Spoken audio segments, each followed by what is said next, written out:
RTV app వార్తల్ని క్షణాల్లో చదివే అవకాశం ఉంటుంది. ఒక న్యూస్ పేపర్, ఒక టెలివిజన్ ఛానల్ మీ చేతుల్లో ఎప్పుడూ ఉంటాయి. Welcome to RTV crime scene.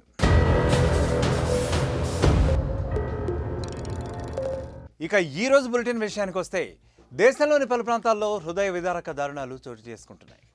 తాజాగా ఘర్షణ వాతావరణం కూడా నెలకొంది. మధ్యప్రదేశ్లోని దేవాస్లో ఇటువంటి ఉదంతమే ఒకటి వెలుగులోకి వచ్చింది.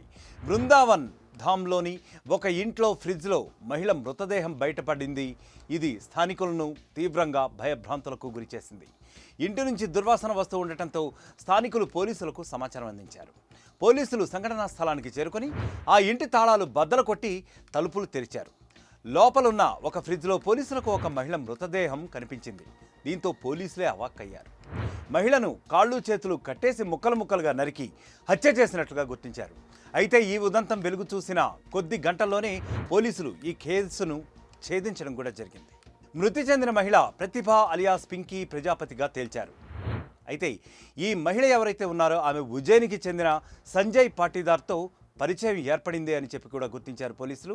అప్పటికే పెళ్లైన సంజయ్ పాటీదార్ ప్రతిభతో కలిసి 10 ఏళ్లుగా లివింగ్ రిలేషన్తో కొనసాగించాడు. 2023 జూలై నెలలో దేవాస్లోని ఈ ఇంట్లో సంజయ్ ప్రతిభ అద్దెకు దిగారు. ఆ తర్వాత 2024 జూన్లో ఇల్లు ఖాళీ చేసి సంజయ్ వెళ్ళిపోయాడు. ఆ సమయంలో ఫ్రిడ్జ్తో పాటు కొన్ని వస్తువులున్న గదిలోనే వదిలేశాడు. కానీ అప్పుడప్పుడు ఇంటికి అతను వస్తూ ఉండటంతో యజమాని మరొకరికి అద్దెకి ఇవ్వనే లేదు. ఇలా కొన్ని రోజులు గడిచిపోయాయి.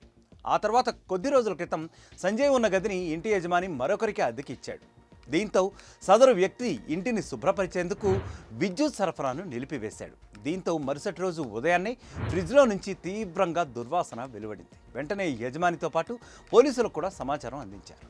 ఆ తర్వాత ఫ్రిడ్జ్లో ప్రతిభ మృతదేహాన్ని గుర్తించిన పోలీసులు సంజయ్ పాటీదార్ కోసం గాలించారు. అదే రోజు సాయంత్రానికి అతన్ని అదుపులోకి తీసుకుని విచారించారు. తనను పెళ్లి చేసుకోవాలని ఒత్తిడి చేసినందుకే ప్రతిభను తాను హత్య చేసినట్లు సంజయ్ పాటీదార్ అంగీకరించాడు. తన స్నేహితుడు వినోద్ దేవ్తో ప్రతిభను చంపి పరాయనైనట్లు అతను చెప్పుకొచ్చాడు. ప్రస్తుతం రాజస్థాన్లో వేరే కేసులో జైలు శిక్ష అనుభవిస్తున్న వినోద్ను కస్టడీకి తీసుకునేందుకు పోలీసులు ఇప్పుడు ప్రయత్నిస్తున్నారు. అయితే ప్రేమ పేరుతో కొంతమంది చేస్తున్న దారుణాలు ఏవైతే ఉన్నాయో అవి అన్నీ ఇన్నీ కావు. ప్రతినిత్యం కూడా ఇటువంటి దారుణాలు ఎక్కడో ఓ చోట మన దేశంలో కానవస్తూనే ఉన్నాయి. అమాయకులను మోసం చేయడమే కాకుండా కిరాతకంగా హతమార్చేస్తున్నారు. ఇలాంటి వాళ్లను నడి రోడ్డుపై ఉరితేస్తేనే సమాజంలో మార్పు వస్తుందని యావత్ జనం కూడా అభిప్రాయపడుతున్నారు. ఇక ఈ ప్రోగ్రాంపై మీ అభిప్రాయాలను కామెంట్స్ రూపంలో తెలియచేయండి. Until then stay clicked on RTV. మరిన్ని వీడియోస్ కోసం ఛానల్ ని సబ్స్క్రైబ్ చేయండి. లేటెస్ట్ అప్డేట్స్ కోసం వాట్సాప్ ఛానల్ ని ఫాలో అవ్వండి. ఆ లింక్ డిస్క్రిప్షన్ లో ఉంది.